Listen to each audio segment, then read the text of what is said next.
مونږ دی کوو او مخې ته د کس ملاستی دی په کټ کې ملاستی دی یا په ځمکه ملاستی خو ستا مخې ته دی نو آیا په دې وخت کې به ستا دا مونځ درست وي او که درست به نه وي ټیک شوله یوه به دا مسله په دې ننني کلیپ کې بیان شي دویمه به دا مسله بیان شي چې ته په طرف د قبله مونځ کې او مخې ته د آینه لګېدلې شیشه لګېدلې یا داسې ټیل او ماربل لګېدلی چې ستا عکس پکې ښکاري نو آیا په دې صورت کې به دا مونځ درست وي او که درست به نه وي دوه مسلې شوې درېیمه مسله به دا بیان شي چې په فوم یا قالین باندې چې هغه نرم وي پوس وي نو په هغې باندې سجدې لګولو سره آیا سجده درسته ده او که درسته نه ده او د مونځ څه حکم دی دا درې ضروري مسلې به په دې ننني کلیپ کې تاسو ته بیان شي ګوره جي اول مسله دا ده چې تا مونځ کو او ستا مخې ته کس ملاستی دی په کټ کې یا په ځمکه باندې او د دغه ملاس کس مخ قبلې ته دی او مونځګزار طرف ته شا ده نو ستا مونځ بالکل درست دی په مونځ باندې هېڅ اثر نه غورځېږي یا په دې کټ کې یا په ځمکه سیده ملاس دی او دا مخې بره چت او اسمان طرف ته دی نو ستا مونځ درست دی ستا په مونځ باندې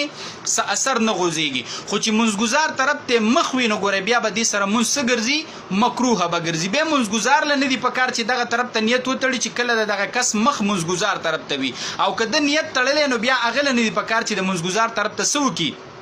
مخ راواړی ورنه دې سره به مونځ څه ګرځي مکروهه به ګرځي دا مسله خو ختمه شوه دویمه مسله دا ده چې تا مونځ کو او مخامخ درته آینه لګېدلې چې ستا عکس پکې ښکاري یا په ټیل او په ماربل کې نو دا په مونځ باندې هېڅ اثر نه غورځوي مونځ بالکل درست دی او په هغه صورت کې به مونځ مکروهه ګرځي چې کله دا مخامخ آینې ته ودرېدل ستا د مونځ په توجه باندې اثر غورځوي په خشوع او په خضوع او په توجه اثر غورځوي نو بیا مخامخ آینې ته ودرېدل مکروهي تنزیهي دي هغه مکروه نه دي کوم چې حرام او نږدې دي خو هغه مکروه دي کوم چې د بهتر خلاف دي یعنی بهتره نه ده چې بیا آینې ته مخامخ څه وکړلی شي مونځ وکړلی شي ځکه چې دا ستا په توجه باندې اثر غورځوي بیا بهتره دا ده چې په دغه آینه باندې څه کپړه راواچولی شي چې ستا عکس پکې تا ته نه ښکاري باقي آینې ته مخامخ مونځ کولی شي کوم عکس چې ستا ښکاري نو دا په هغه تصویر کې نه راځي کوم چې د جاندار تصویر مخامخ لګېدلی او هغې ته مونځ کول ښه نه دا مسله ختمه شوه درېیمه مسله دا ده چې فوم دی یا قالین دی چې نرم او پوست دی نو په هغې باندې سجدې لګولو سره آیا سجده درسته ده او که درسته نه ده